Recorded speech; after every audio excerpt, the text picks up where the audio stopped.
Welcome, beautiful soul, or welcome back.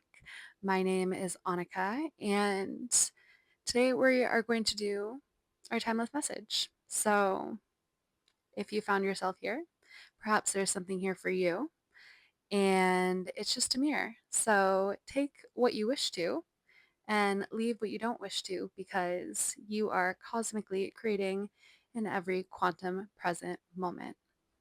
So, I kept hearing that we've entered calmer waters now.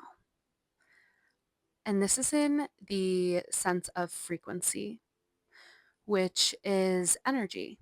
It's the waves of energy. And they've been like very fast and very quick and very electric, which has been a vibe.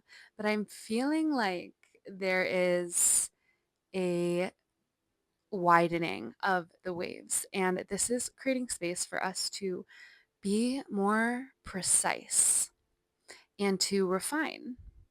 And this is so the essence of Virgo, the refiner, the purifier, the perfecter, where if you are watching this in real time, we have entered Virgo season. This energy makes sense and it feels good. I always feel like I'm not ready to let go of like the big, bold electricity of like the Sirius portal. And it's just so freaking galactic every year, I swear. And then this comes and it feels right. So we're going to pull some cards. Knight of Cups. We're going to get some more.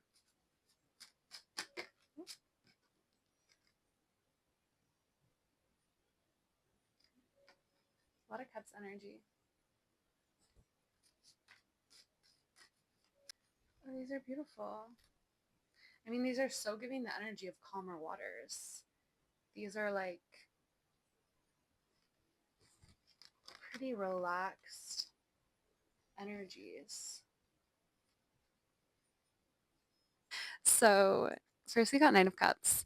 And what I'm feeling for this is that Venus has been in Cancer for, you know, it's funny. I always say these are timeless messages and I can't help but weave the astrology in.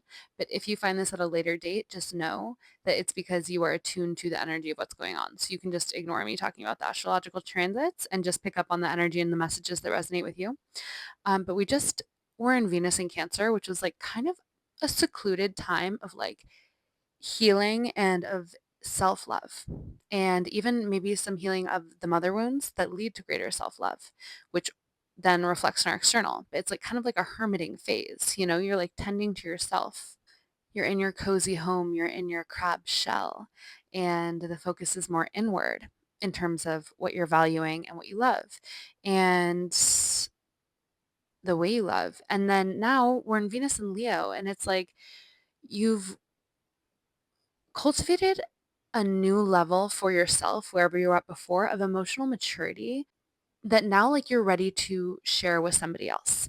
And so there's this essence of both you being ready to offer your cup to someone in some way, whether it be a family member, a friend, you know, life itself, you're ready to get back out there a little bit, or somebody that you love, that you like are ready to share a little bit of that next level of you with. You're ready to share a little bit of your heart with, and you're still going to be wearing your armor because you know you're like wise enough to know that you just don't want to like slip out of your crab shell. Like imagine if a crab slipped out of its shell and was just like whatever isn't it looks like inside without the shell, which I don't know if it can do because it's probably stuck to its shell. But that is the essence of it. Like, you know that you need the shell, but you can still go out and you can still offer your cup to somebody. That is like an emotionally mature thing to do, to both protect yourself and your inner child, but still open your heart and take things step by step. So that is the essence of this.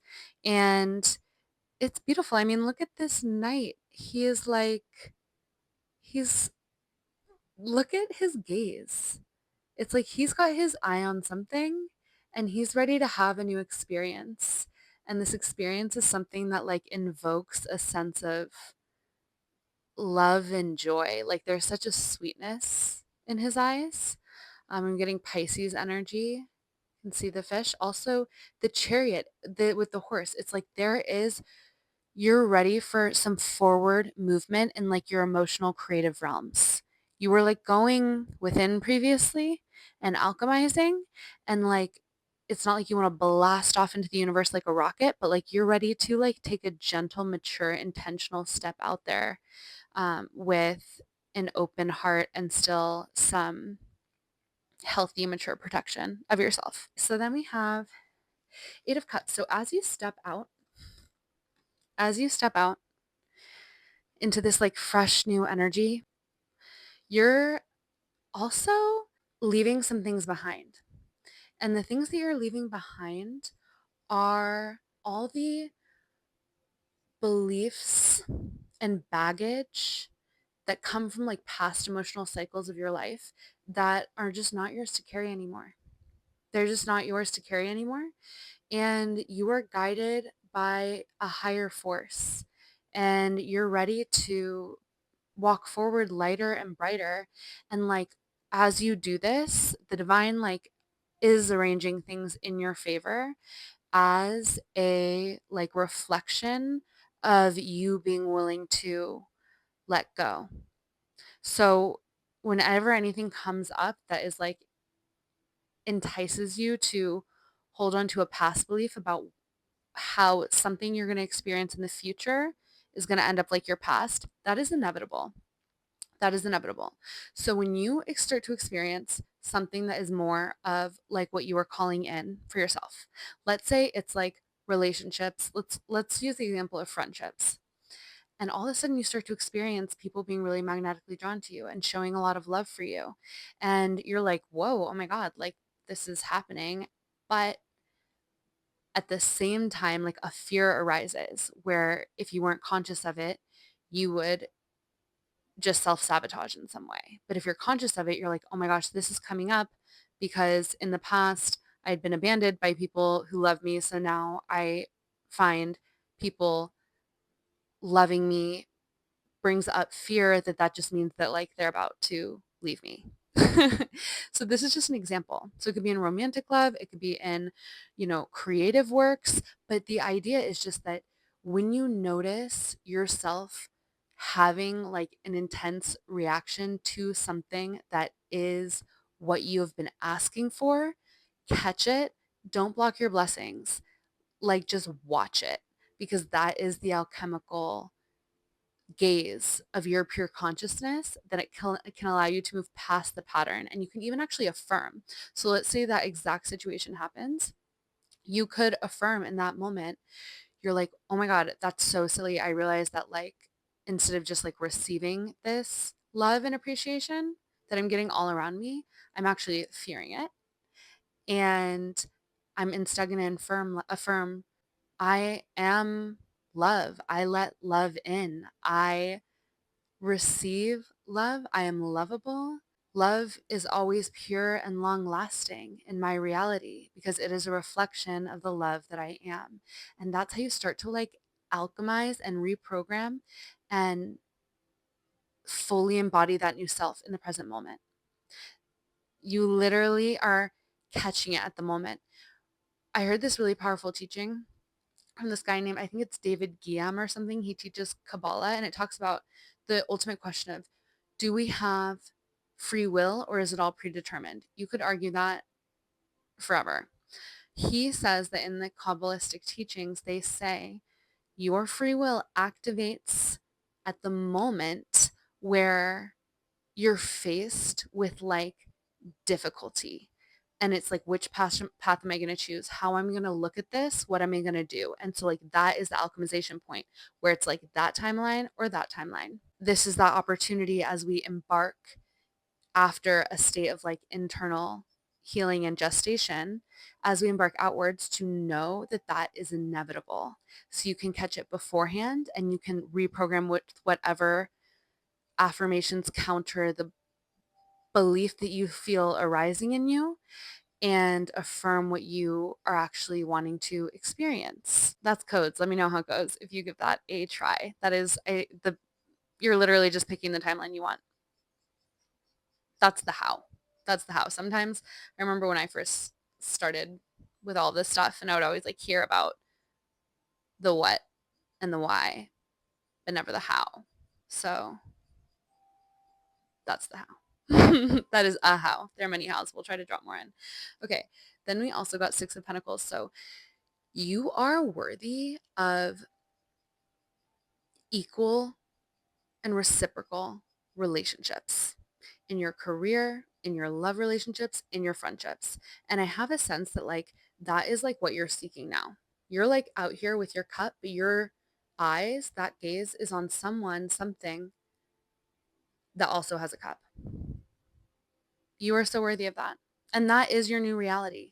Is like you can have so much love for people, but like the ones that you keep close to your sphere, it's got to feed you as much as you give. And the give feeds you too, but only if it's like this cycle. I think you know what I mean. They're like people will receive as much energy as you give them, but you're becoming more attuned to the relationships that actually expand your energy field and make you feel nourished and make you feel healthy and make you feel alive.